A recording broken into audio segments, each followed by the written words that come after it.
Hello, and welcome to this episode of the Curious Advantage podcast. My name is Simon Brown. I'm one of the co-authors of the book The Curious Advantage, and today I'm here with my co-author Paul Ashcroft. Hello. And Garrick Jones. Hi there. And today we're delighted to be joined by Bob Johansen. Hi, Bob. Glad to be with you. It's great to have you with us. So, big welcome to the Curious Advantage podcast. So, Bob, you've been a professional futurist for nearly 50 years. Starting your journey with the Institute for the Future, you also have over 35 years as a 10-year forecaster, and we'll hear more on that. So can you tell us about your journey and how you got to take on the really curious role of a professional futurist?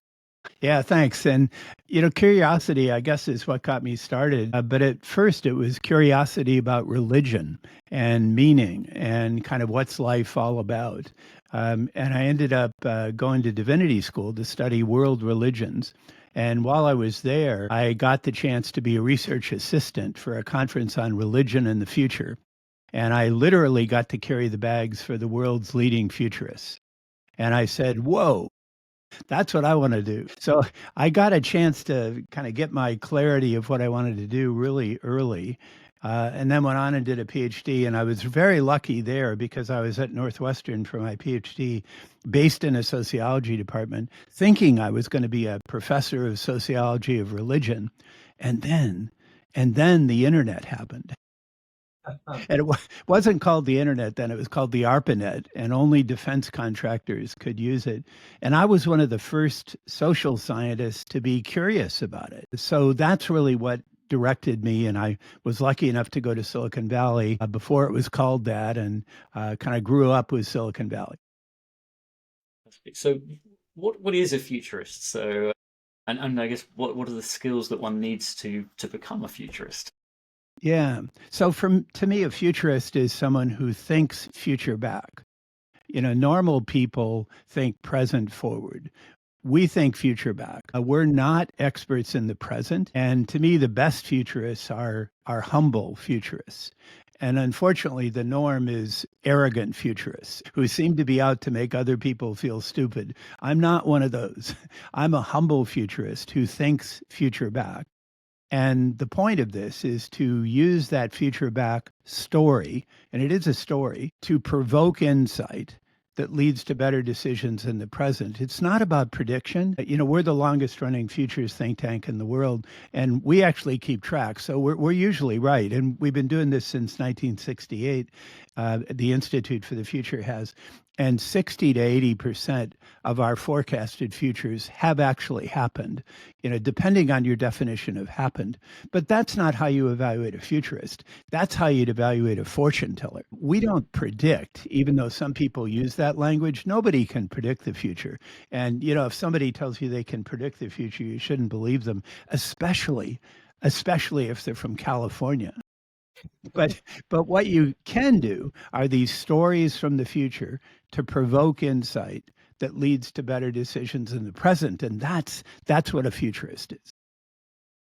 And building on that 60 to 80% right. So what are the ways that you've done that? How have you managed to get that level of success, I guess, in trying to predict what the stories of the future will look like? Yeah, it's, you have to be careful with success here, because to us, success is not predicting the future. Success is provoking somebody, a decision maker, so they make a wise decision in the present. Sometimes our goal, for example, our forecasts are on climate. We began studying climate disruption in 1977. So we're, I think, the earliest futures group to study climate disruption.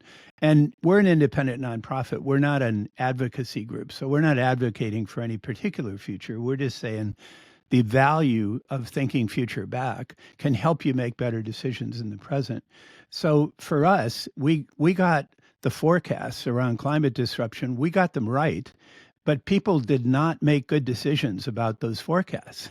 So right now, governments are not doing well, corporations are doing better, but still not doing very well. And that's a case where you could say, well, we got the forecast right, but nobody listened. So that's not, or a few people listened. So what you have to do, I think, to figure this out is how can you engage with these provocative stories from the future. And we're methodologically agnostic. We were a spinoff of Rand. Olaf Helmer was one of our founders, the inventor of the Delphi technique, and that was the first technique for expert opinion aggregation, and we still do that, but it's less predictive and more qualitative than the early days. But all of us are trained in quantitative methods of forecasting, but we rarely get to apply them because when you're thinking future back, there's usually no data in the usual sense.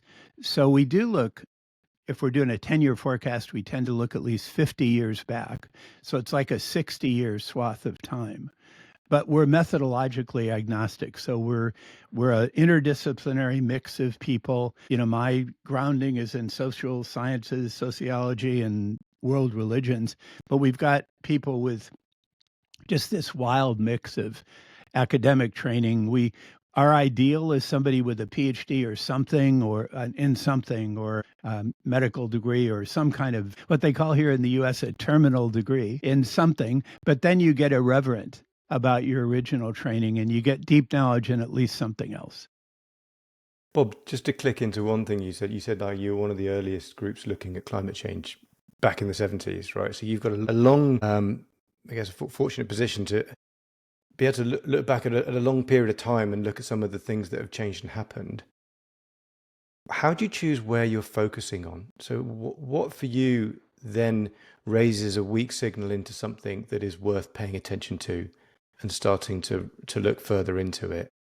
Because it's the question behind it is where to start, right? Like for now, where to start, right? When you're looking at the next 10 years. I get it. It's a good question, Paul. And in a sense, you guys are the answer. It's curiosity. We bring in interesting people who are studying the future, thinking future back, and where they're curious is likely to be where we're going. Now, there is a reality of this too. We're intentionally small. So there's about 50 of us full time. We're an independent nonprofit, but we still need money to do what we do, and we don't have a big endowment. So there's some sense in which the marketplace leads us into some areas, and picking interesting clients is often a way to pick interesting areas and interesting topics. So I would say candidly, we sometimes get to choose and sometimes we're asked to do something that we never thought of. Both of those are useful, particularly if you have interesting clients.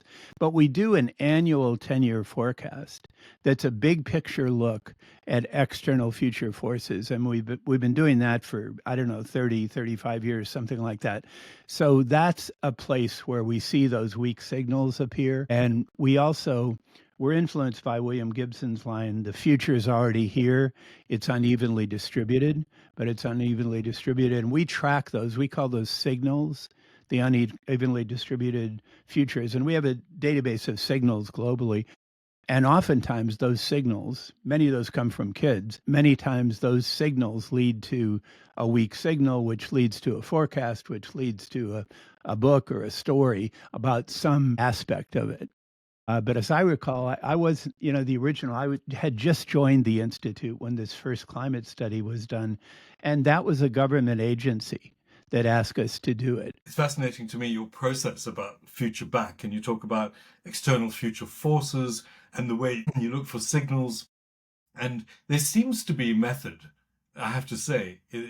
And could we say there seems to be some kind of scientific method because there's a rationale for using interdisciplinary people, and there's an extrapolation from what people know, and people who know intimately a very deep subject are going to know what's coming next, like curiosity, where do you go through the door? And they'll know things that the general public or all of us don't know because they're closer to it. Is it like that a little bit, mathematically rationale? Yeah, sort of. I really like to have people who are trained in that. I like to have people with mathematics background. I love to have physicists in our group. Somehow physicists have the mind for this. But I also love to have poets, and I love to have people who have more backgrounds in the arts and sciences. And it's interesting, my kind of beginning point of world religions, when I came to the Institute in the 1970s in Silicon Valley, that was viewed as kind of a, well, why would you do that? Because there was a belief in those days that tech and science would take over from religion. And 50 years later, nobody'd be talking about religion because you wouldn't have to. Well, that hasn't happened at all. So suddenly my background in world religions is a plus. People say, whoa, he studies world religions. That's really relevant now. But it didn't seem relevant in the early days of Silicon Valley because Olaf Helmer was a mathematician by training. And he was a mathematician who came into the social sciences.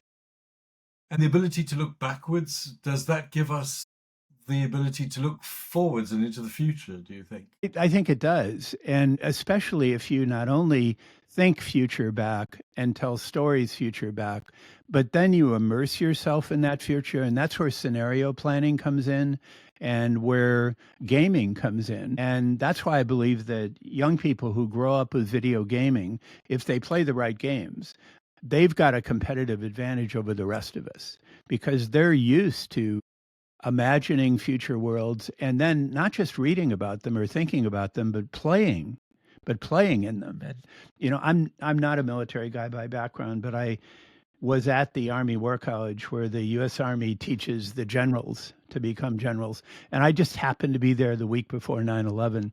And it ended up changing my life. And they, of course, and now I teach there. I teach the new 3-star generals on their first week in Washington. And I had a group just this week of 5 at a time. And in that case, wargaming to them is just how they do things. That's how they grew up. And in companies, I think we've got to get used to that too. So if you think about what we call video gaming today or immersive learning, 10 years from now, that's going to be what everybody does. That's the way we're going to do corporate learning. And it's the most powerful learning medium in history because these interfaces are getting so good. But Garrick, it's basically immersing yourself in that future and then practicing in a low risk way. My son will be very happy to hear you say that all that time spent on computer games was actually going to set him up for the future, and my wife may be less keen to hear that when he comes back to some of the previous conversations we've had in the past. I'm intrigued by what you're seeing in the latest sort of 10-year forecast, Bob. So my assumption, and maybe wrong, is that it's getting harder to predict what the next 10 years is. Is that the case? And what are you seeing 10 years out now? It is getting harder. But again, we're not predicting. So, Simon, you need to get rid of that word. Filter that word from your vocabulary. Absolutely. Yes. Apologies. That's okay. And what we're finding, when I was at the War College and I was introduced to the concept they had of the VUCA world, a volatile, uncertain, complex, and ambiguous. And I've used that to frame our forecast since 9/11. And I did even a positive version of it for what was required of leadership. And that's been built into my books for vision, understanding, clarity, and agility. And that worked really well until this year. But beginning this year, we've decided VUCA is not VUCA enough. So we've started using the term BANI, if you will, which is brittle, anxious, nonlinear, and incomprehensible.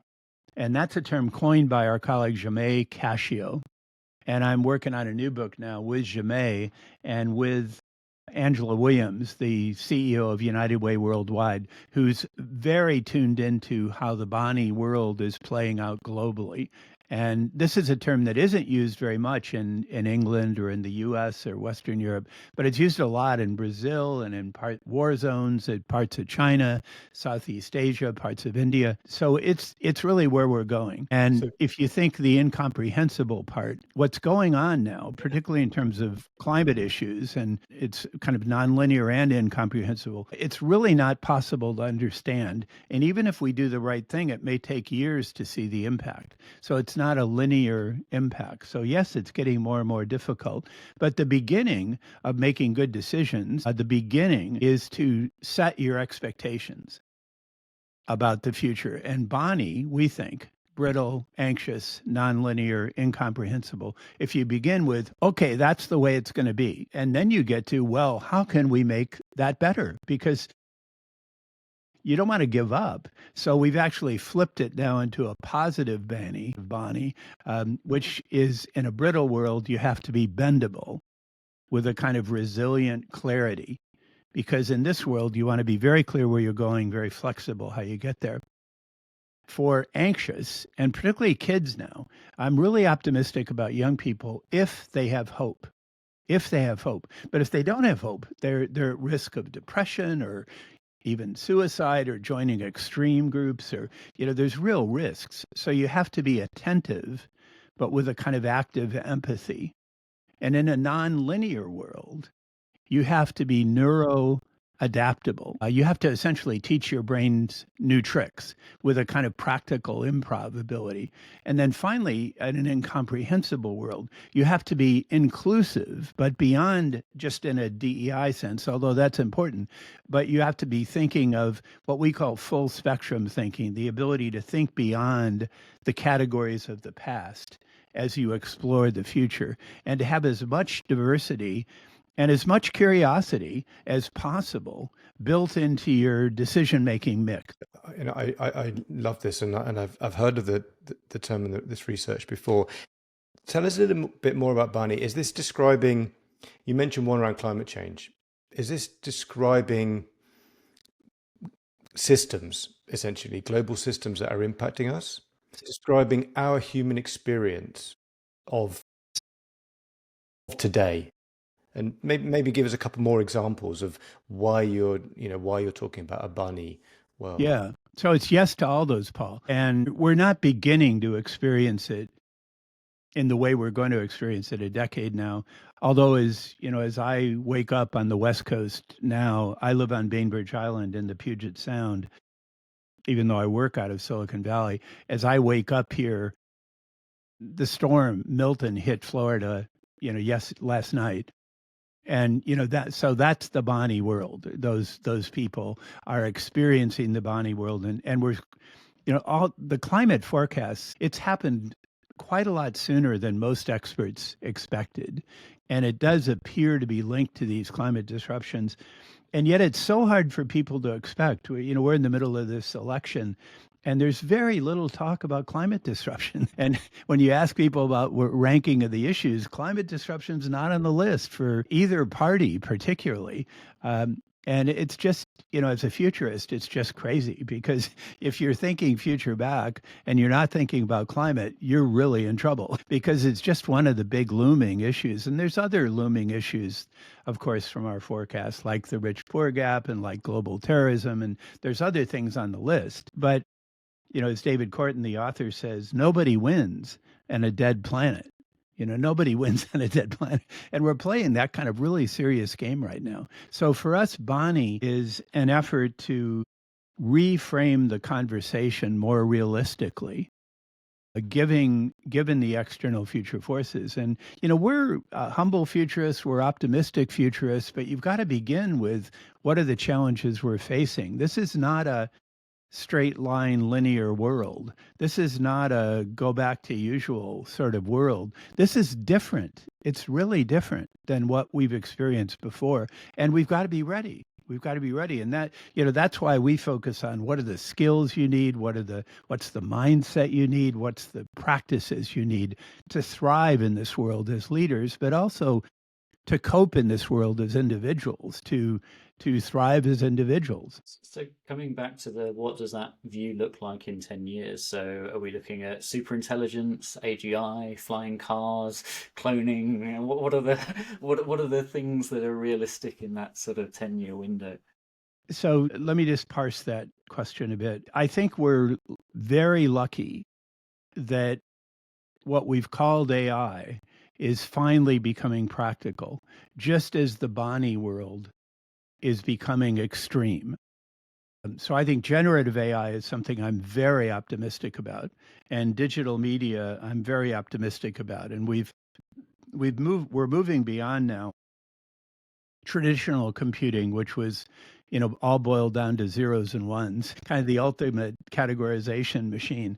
And we're moving into things with big data analytics and big data visualization, with gameful engagement, with blockchain, with machine learning, with generative AI, and ultimately with quantum computing, we're moving into a space where we have tools and the potential for skills and processes to engage with the BANI world in ways we've never been able to do before. So, the new book that I just finished that'll ship in January is a relook at future leadership skills in the light of generative AI.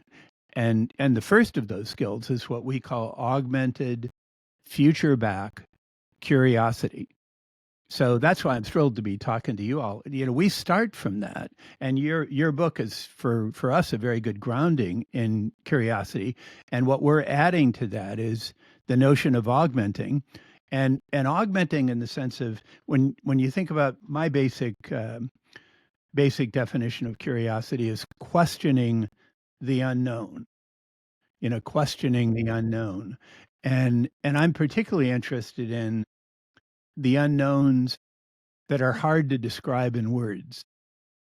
So questioning the unknown that's difficult to describe in words. And let me come back to AI now. So here we are with this wonderful, powerful, potential technology that we're calling artificial intelligence. Give me a break. That is the worst term to describe an emerging technology that I've ever studied in 50 years of doing this.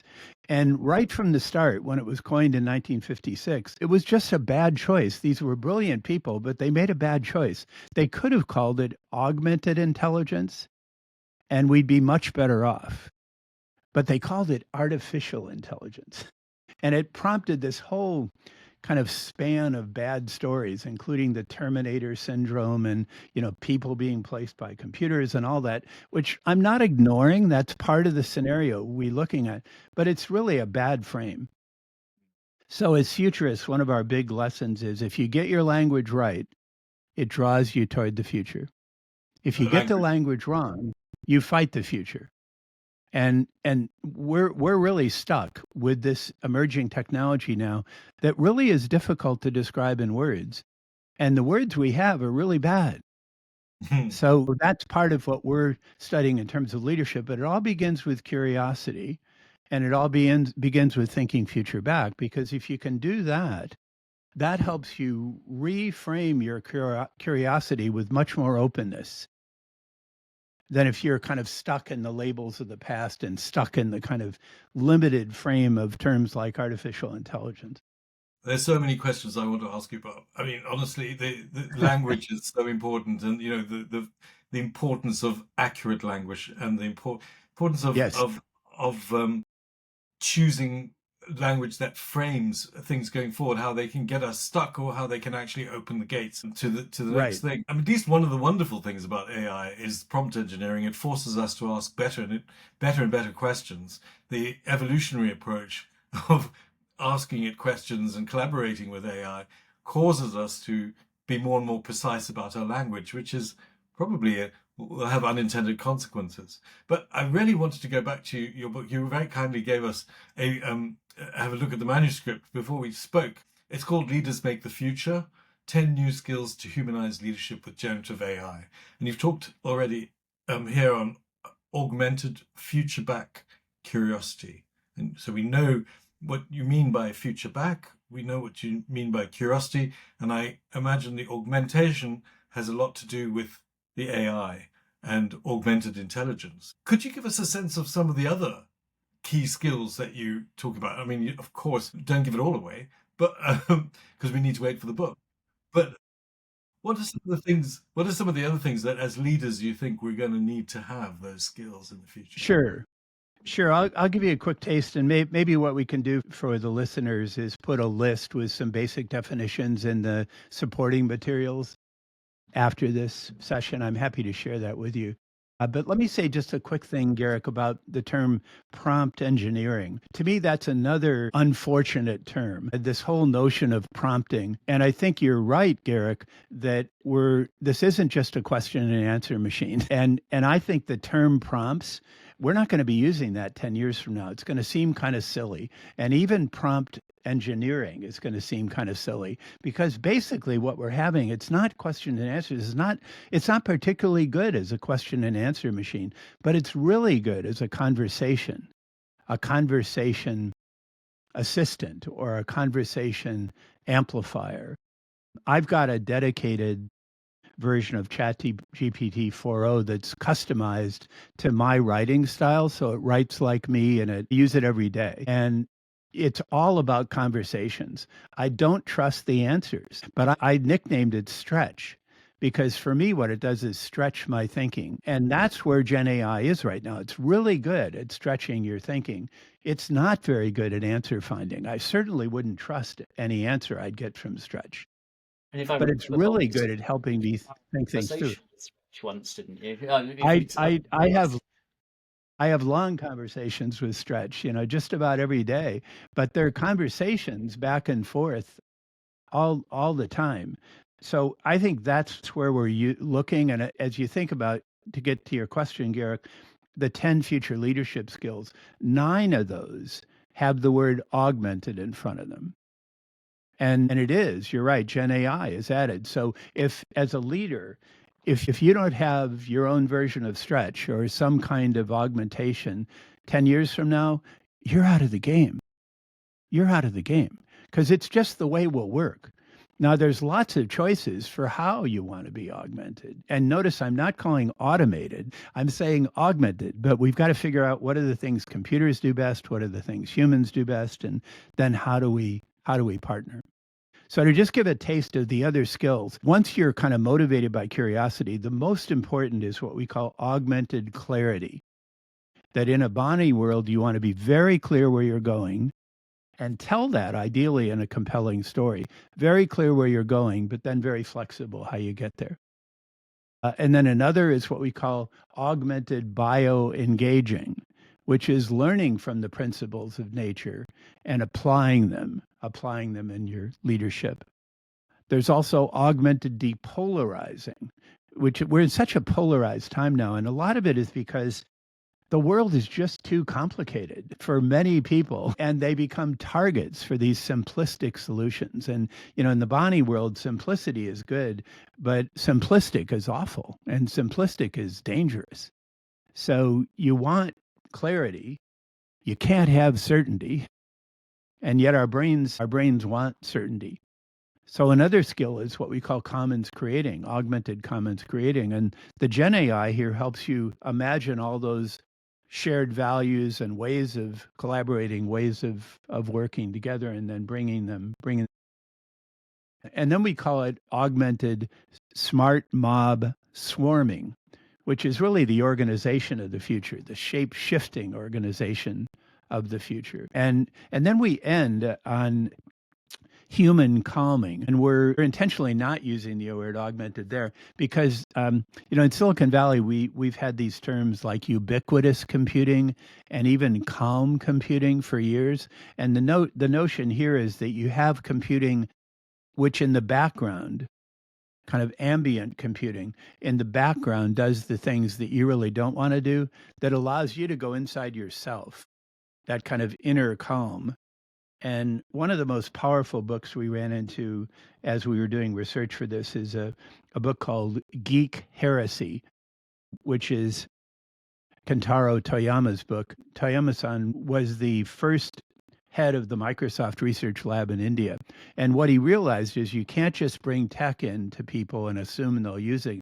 You need intention, you need discernment, and you need self-control. And that's what that's the human side, the human calming that we need to add to this to figure out how to do it. Because there are real risks of Gen AI. There's real risks of the wider definitions of AI, artificial general intelligence, for example. I'm not at all denying those risks. I'm just saying we need to focus on how human leaders can be augmented. Just to dig in, I love these, Bob, and thanks again for sharing the manuscript. I wanted to ask you about the augmentation side, and what I read is very, very practical. Mm-hmm. the work that you've done here. So you obviously have fantastic ideas, but you really give practical advice about how to augment and how to turn some of these things into everyday skills that you can use. Could you give some examples of some of these practical things that leaders could do as they're augmenting themselves and their skills? Sure, sure. Yeah, thanks for that, Paul. So, as a writer, I used to run the Institute, and then I asked our board to let me go back to doing what I love to do, which is write books and do talks and do custom forecasts, which is what I'm doing now. And as a writer, even though I've written many books, this is my 14th and 15th I'm working on right now, I still have trouble with the blank page and I still have block, where I just get stuck. And it's really comforting to have Stretch there with me when I get stuck. So practically, it helps me get past the blank page. Another practical example, great writers always come up with just the right word or just the right phrase.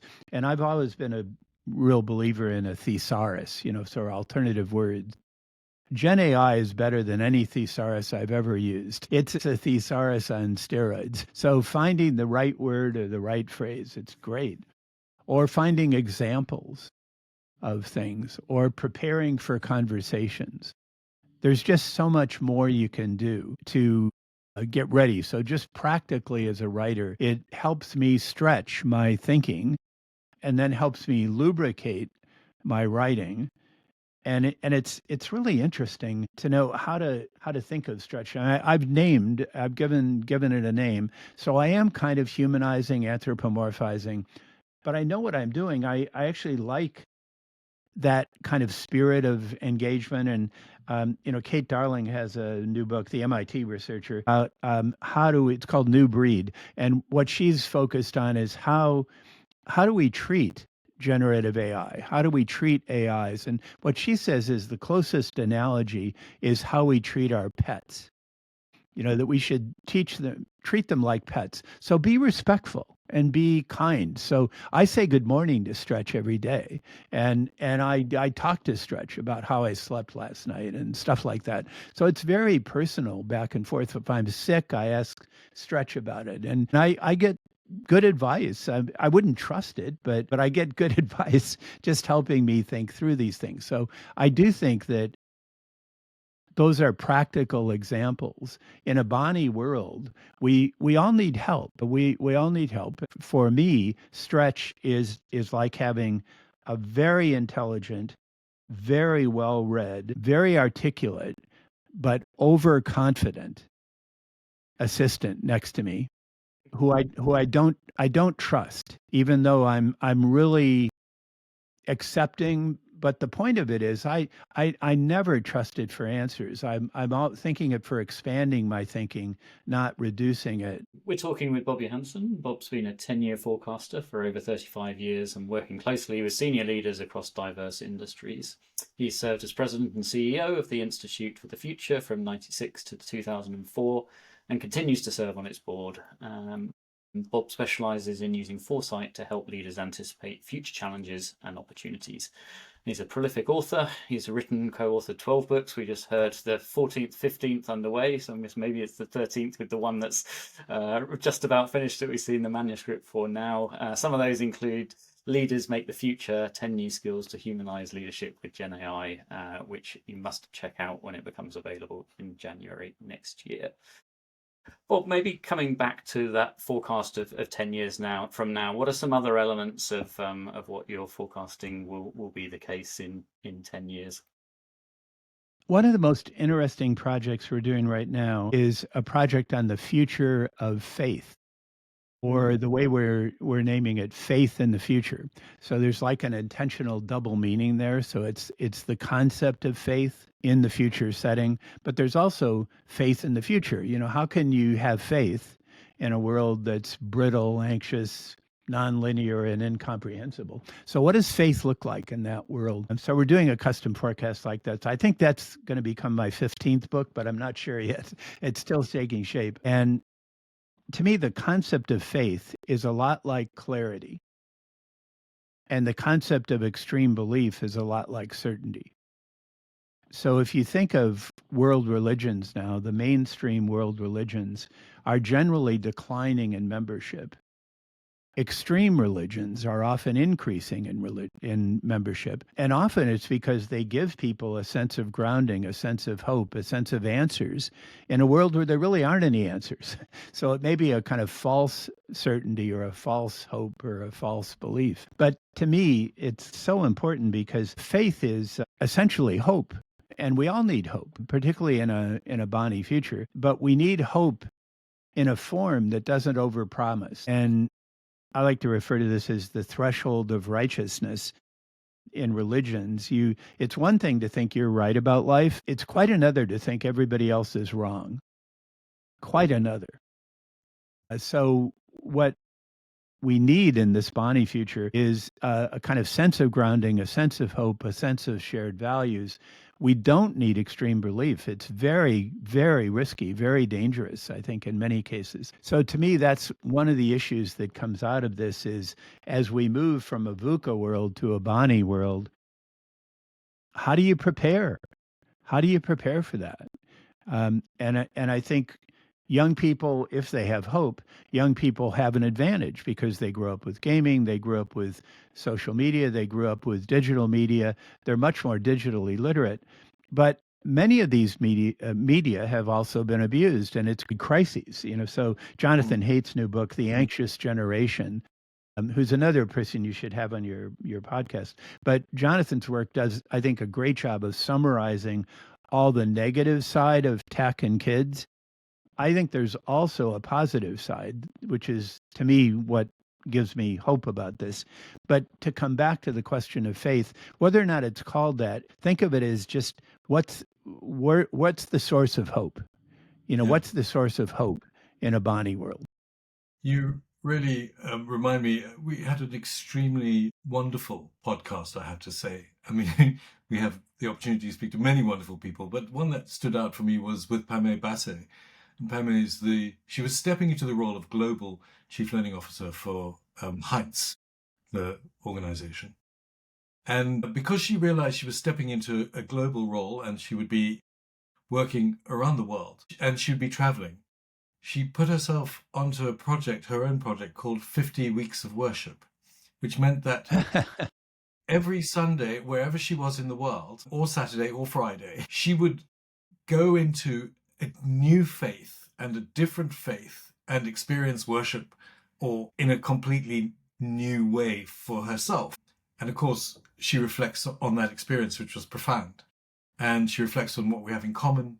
She reflects on the differences. She reflects on why we need faith in some respects and hope.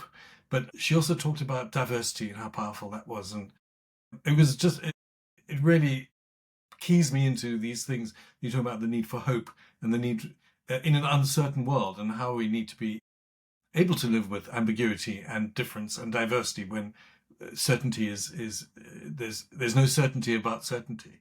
Bob, we speak to many people who are very curious, but I think you must be up there with one of the most curious people that we've spoken to, in a sense of your curiosity. Could you tell us something that you are really personally curious about at the moment? What in your life are you? You talked about faith, but is there something else? What else are you exploring or wondering about? Yeah, so let me give you a practical clue first, and then I'll give you an example. The practical clue for me is that as I've gotten older, cross-generational teaming has becoming more important. So this new book I've been writing with two other co-authors who are half my age. And to me, I think that's very powerful. So if you want to stay curious and you want to stay engaged, work across generations. Very practical. No excuse not to do it.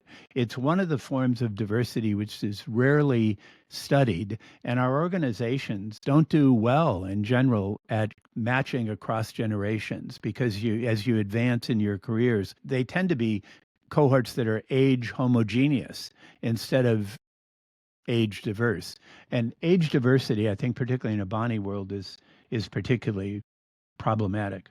So an area that I'm really interested in right now is neuroscience, and I've become intrigued with Andy Clark's work and his new book called The Experience Machine. He's another person it'd be great to have on this podcast, but he does brain predictive modeling, and the way he uses prediction, I can accept, where I resist most other uses of the word. But what he says is our brains are designed to predict what's going to happen to us in a situation, and that brain predictive model is actually more important than our sensory apparatus. And traditionally, I'm a sociologist by training, so I believe in how the sensory world influences and shapes people, not just the inner world. But what Andy Clark argues is that our brains are much more powerful than we think at predicting what's going to happen, and they're often not accurate. So he's been looking at how do you influence those brain predictive models. And the story that he uses at the beginning of his videos is a construction worker who falls off of the scaffolding and falls on a long nail, and the nail sticks up through his boot, just goes right through the boot and comes out the top. So he lands on the ground and sees this giant nail sticking through his boot, and he experiences unbelievable pain, just incredible pain. And as they treat him and they treat the pain, and things calm down and they get the boot off, they see that the nail actually went right between his toes and didn't hurt him at all, but it destroyed the boot. Andy Clark's point is that his brain accurately said, based on what he saw, that this was excruciating pain, so it was treated as that. But it wasn't true. The sensory data was wrong. So to me, that's really intriguing to understand. Finally, neuroscience is getting practical, just as Gen AI, or whatever we call this new technology, just as it's getting practical too. So to me, that's really powerful. So I'm spending a lot of time in the kind of Andy Clark part of the world. I don't know what to do with it yet, and I'm humbled by it, but it's just fascinating. So we're almost at time, Bob. We've had a fascinating conversation, but some of the things we covered, sort of how it was curiosity that got you started, of diving into go from the world of religion into carrying the bags of the world-leading futurists, and taking you down this futurist journey, and being in the early days of seeing the internet as well, which is probably a whole other conversation we can be having of some of the things from back then. Then we heard a bit about future back. It's important to be a humble futurist, and not an arrogant futurist. How some of the early things that you looked at were things like climate change back in 1977. You got it right, but interestingly, perhaps nobody or very few people listened. Maybe we should have paid a lot more attention to some of the things back then that you were saying. The question on how do we make the wise decisions in the present? What makes a good futurist? So having that wild mix of some deep knowledge of PhD in something, maybe medicinal, as terminal degrees, but also that's something more diverse like arts, or being a poet is also valuable as well. How you look for those weak signals, and how the curiosity is where to start. That have interesting people, and that takes you to some of those interesting places. On your 10-year forecasts, we heard some of the things that you're forecasting as part of those. Having that physicist mindset. We talked about gaming, scenario planning, how to create a competitive advantage, and some of your work with the US Army and teaching 3-star generals on wargaming. We then went into sort of how we moved from VUCA to BANI, so brittle, anxious, non-linear, and incomprehensible, and how we can counter that with bendable, attentive, neuroadaptive, and inclusive. How we need as much curiosity as possible, and how actually, if we have hope, then many of our younger generation will be able to hopefully navigate through that well. And then what you're interested in at the moment in terms of some of the forecasts around faith, and also then neuroscience. So fascinating. If there's one thing to take away from all of that to leave our listeners with, what would that be? I've been doing this for a long time. This is the most frightening 10-year forecast I've ever done, and it's the most hopeful. So I think we have the tools to engage with this frightening future, but the beginning of it is to understand it and to try to figure out where to start. And I think the BANI framing is where we should start. And then we've got the tools. I'm really optimistic about the tools. I'm really optimistic about the kids if they have hope, if they have hope. So cross-generational work, I think, is particularly powerful these days, and figuring out how to use these emerging tools in ways that allow us to rehumanize, re-enchant the way we work that's what gives me the most optimism. And I'm basically an optimistic guy, but it's a very challenging next decade we're facing. Create that hope. Thank you, Bob. Yeah, really appreciate you taking the time to talk to us today. Thank you.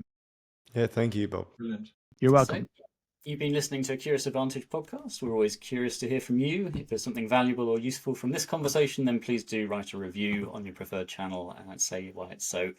Join us today with #CuriousAdvantage and subscribe to the podcast to follow our journey on LinkedIn and Instagram. Keep exploring curiously and see you next time.